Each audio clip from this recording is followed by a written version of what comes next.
ज्यादा सीधा बनोगे तो यह दुनिया आपका फायदा उठाएगी, क्योंकि जंगल में सीधे पेड़ को पहले काटा जाता है और टेढ़े पेड़ को छोड़ दिया जाता है। नमस्कार दोस्तों, ट्रू बातें यूट्यूब चैनल पर आपका स्वागत है। तो चलिए दोस्तों, देर ना करते हुए वीडियो को शुरू करते हैं। वैसे दोस्तों, आपने अभी तक वीडियो को लाइक और चैनल को सब्सक्राइब नहीं किया है तो कर दीजिए, ताकि मुझे और मोटिवेशन मिले और आपके लिए मैं ऐसा वीडियो बनाता रहूं। एक बार एक इंसान महात्मा के पास आता है और कहता है, महात्मा, मैं एक बहुत ही सीधा और अच्छा इंसान हूं।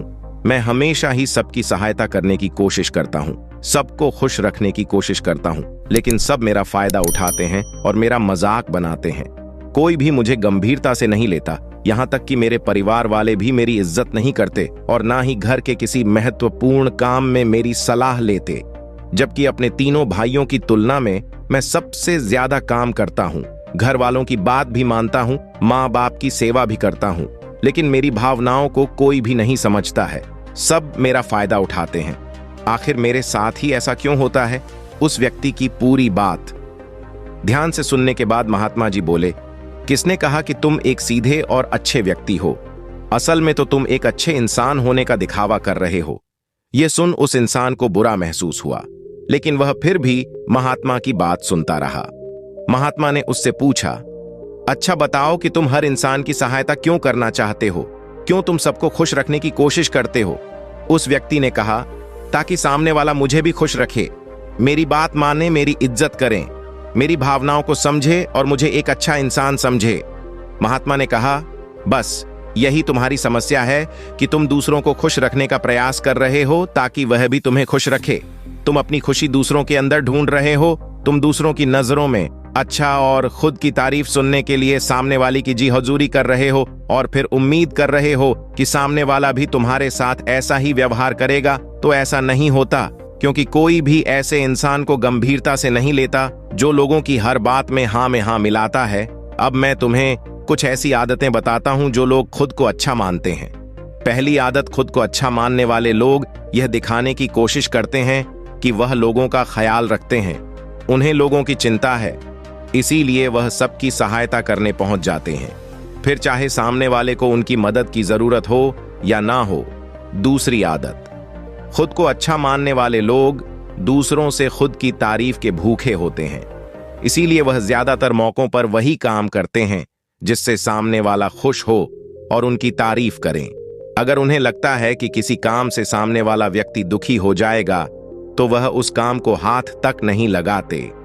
तीसरी आदत, खुद को अच्छा मानने वाले व्यक्ति को लगता है कि उन्हें अपनी कमियों और कमजोरियों को दूसरे लोगों से छुपाना चाहिए, क्योंकि उन्हें लगता है कि अगर दूसरों को उनकी कमी और गलतियों के बारे में पता चल गया तो लोग उनका मजाक बनाएंगे, उनकी बेइज्जती करेंगे, उन पर दूसरे लोग गुस्सा होंगे और उन्हें एक कमजोर व्यक्ति मानेंगे। चौथी आदत, अच्छे व्यक्ति खुद की जरूरतों को सबसे ऊपर रखने से डरते हैं, क्योंकि उन्हें लगता है कि ऐसा करने से ही दूसरे लोग उन्हें लालची समझेंगे और फिर वह लोगों की नजरों में एक अच्छे इंसान नहीं रह जाएंगे। पांचवी आदत, खुद को अच्छा समझने वाले लोग मानते हैं कि वह केवल तभी खुश रह सकते हैं जब उनके आसपास का हर इंसान खुश रहे, इसीलिए वह अपने आसपास के हर व्यक्ति को खुश रखने की कोशिश करते हैं। अब तुम्हें सुनने में लग सकता है कि इन आदतों में क्या बुराई है, सबका भला करना तो अच्छी बात है, लेकिन समस्या यह है कि खुद को अच्छा समझने वाले व्यक्ति असल में जैसे दिखते हैं वैसे होते नहीं। यह अंदर से कुछ और ही होते हैं, क्योंकि वह अच्छा बनने के चक्कर में दूसरों की बुराई को भी छिपा देते हैं। सामने वाले व्यक्ति को कभी भी उसकी गलतियां नहीं बताते और केवल वही बोलते और करते हैं जिससे सामने वाला खुश रहे। दूसरा, अच्छे लोग अपनी जरूरतों और कामों को महत्व नहीं देते, इसीलिए यह दूसरों से सीधे अपना काम करवाने से घबराते हैं, जिसकी वजह से यह दूसरे लोगों के साथ चालाकी करने की कोशिश करते हैं, अपने जरूरी कामों को करवाने के लिए भी, जैसे कि सामने वाले की चापलूसी करना या फिर उसके किसी काम के बहाने अपना काम भी कर लेना। तीसरा, खुद को अच्छा मानने वाले लोग केवल पाने की उम्मीद से ही कुछ देते हैं। यह इस बात का दिखावा तो करते हैं कि यह लोगों की सहायता करना चाहते हैं, लेकिन यह सहायता सिर्फ इसीलिए करते हैं इन्हें अच्छा इंसान समझे और जरूरत पड़ने पर इनकी भी सहायता करें। लेकिन अगर इन्हें सहायता के बदले सहायता नहीं मिलती तो यह गुस्सा हो जाते हैं, सामने वाले से अंदर ही अंदर नफरत करने लगते हैं और उससे बदला लेने का मौका ढूंढने लगते हैं। चौथा, खुद को अच्छा दिखाने वाले लोग दूसरों को मना नहीं कर पाते और दूसरों के काम करने के चक्कर में यह अपने और अपने परिवार के जरूरी कामों को भी पूरा नहीं कर पाते। पांचवा, अच्छे लोगों को लगता है ये सभी उन्हें पसंद करें, सभी इनसे प्यार करें, जिससे दूसरे लोगों को इनका दोस्त बनने में दिक्कत होती है, क्योंकि यह हर किसी के सबसे पसंदीदा इंसान बनना चाहते हैं। ये सारी बातें सुनने के बाद उस व्यक्ति ने महात्मा से कहा, तो आपके कहने का मतलब है कि हम एक अच्छे इंसान ना बने बल्कि एक बुरे इंसान बन जाए और लोगों का फायदा उठाए। महात्मा ने कहा, नहीं, मैं तुम्हें बुरा इंसान बनने के लिए नहीं कह रहा, लेकिन हां, तुम्हें बहुत सीधा इंसान भी नहीं बनना।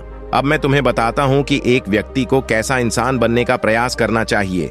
महात्मा ने कहना शुरू किया, तुम्हें एक सीधा या दूसरों की नजर में अच्छा इंसान बनने की तुलना में एक सुलझा हुआ इंसान बनने का प्रयास करना चाहिए। एक सुलझा हुआ इंसान वह होता है जिसे सबसे अच्छा इंसान बनने का कोई शौक नहीं है। वह जैसा है वैसा ही खुद को पसंद करता है। वह जानता है कि वह एक इंसान है और उसमें बहुत सी कमियां हैं और वह अपनी कमियों को स्वीकार्यता भी है। एक सुलझा हुआ इंसान यह भी अच्छे से जानता है कि उसकी और उसके परिवार की कुछ महत्वपूर्ण जरूरतें हैं जिन्हें उसे ऊपर रखना होगा, वरना उसके साथ साथ उसके परिवार का जीवन भी परेशानियों में पड़ जाएगा।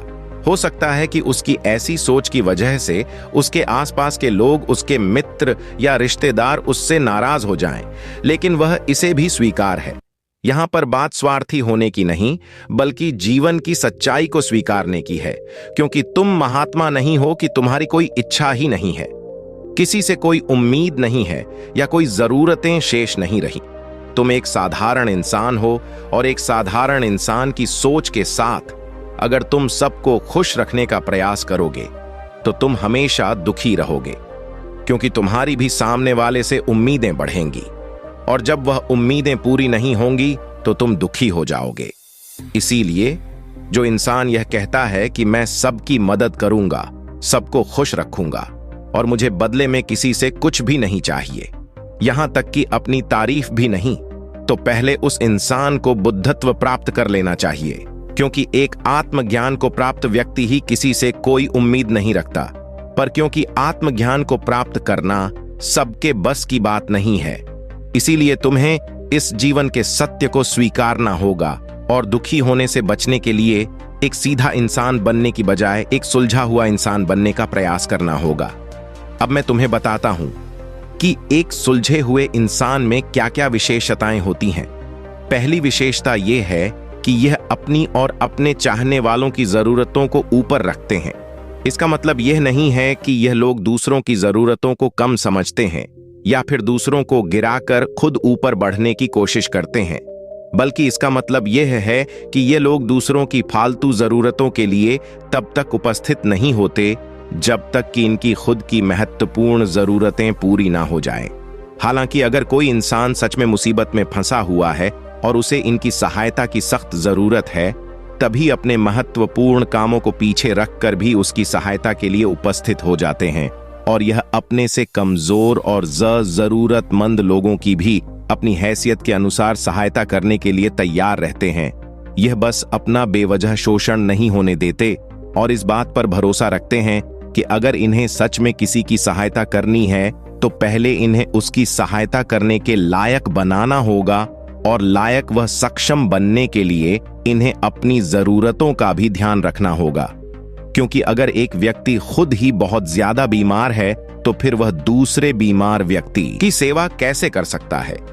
एक सुलझा हुआ इंसान इस बात को मानता है कि हर इंसान की अपनी कुछ जरूरतें और इच्छाएं होती हैं जिसका उसे ध्यान रखना चाहिए, लेकिन खुद को अच्छा दिखाने वाला इंसान हमेशा यह दिखाने की कोशिश करता है कि उसकी अपनी कोई जरूरतें या इच्छाएं नहीं हैं, इसीलिए वह हमेशा दुखी रहता है। दूसरी विशेषता, एक सुलझा हुआ इंसान इस बात को अच्छे से जानता है कि वह अपने आसपास के हर इंसान को खुश नहीं रख सकता, इसीलिए वह केवल उसी व्यक्ति को खुश रखने का प्रयास करता है जो उसके लिए मायने रखते हैं, जो सच में उससे प्यार करते हैं, उसकी परवाह करते हैं। लेकिन अगर उसकी बहुत कोशिश करने के बाद भी सामने वाला उससे दूरी बनाने का प्रयास करता है, उसे खुश नहीं रहता या फिर उसके साथ सहज महसूस नहीं करता, तो फिर एक सुलझा हुआ इंसान ऐसे व्यक्ति से दूरी बनाने से भी पीछे नहीं हटता। फिर चाहे वह उसका कोई परिवार, जनसगा संबंधी या फिर दोस्त क्यों ना हो, क्योंकि वह किसी से जबरदस्ती नहीं कर सकता।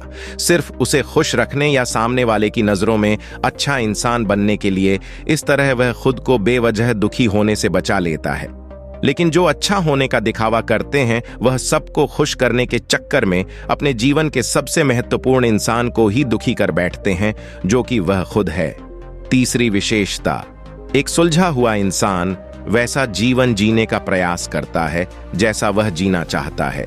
वह सिर्फ किसी दूसरे को खुश करने के लिए अपने जीने का तरीका नहीं बदलता। इसका मतलब यह नहीं है कि उनके जीने का तरीका ऐसा है जिससे लोगों को समस्या हो। वह बस दूसरे क्या कहेंगे इस चक्कर में अपना मन मार कर नहीं रहता और खुलकर पूरे जोश और उत्साह के साथ अपना जीवन जीता है। उसे अपनी पसंद नापसंद पता होती है, इसीलिए वह वही करता है जिसमें उसे खुशी मिलती है। उसे अच्छे से पता होता है कि वह कौन है।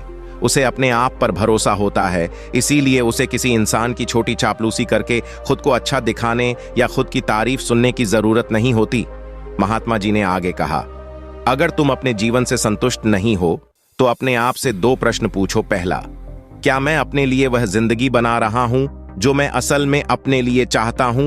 और दूसरा, अगर मैं नहीं बना रहा तो क्यों नहीं बना रहा हूं? जब तुम इन दोनों सवालों के बारे में गहराई से विचार विमर्श करोगे, तब तुम जान पाओगे कि तुम अपनी मनचाही जिंदगी सिर्फ इसलिए नहीं बना पा रहे हो क्योंकि तुम दूसरों के सामने अच्छा बनने का प्रयास कर रहे हो, जिसकी वजह से तुम अपनी इच्छाओं और जरूरतों को प्राथमिकता नहीं देते हो और दूसरों को ही खुश करने में लगे रहते हो।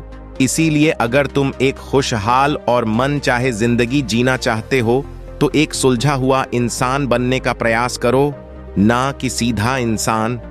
इतना कहकर महात्मा मौन हो गए। व्यक्ति को भी अब समझ आ चुका था कि उसे एक सुलझा हुआ इंसान बनना है, ना कि सीधा।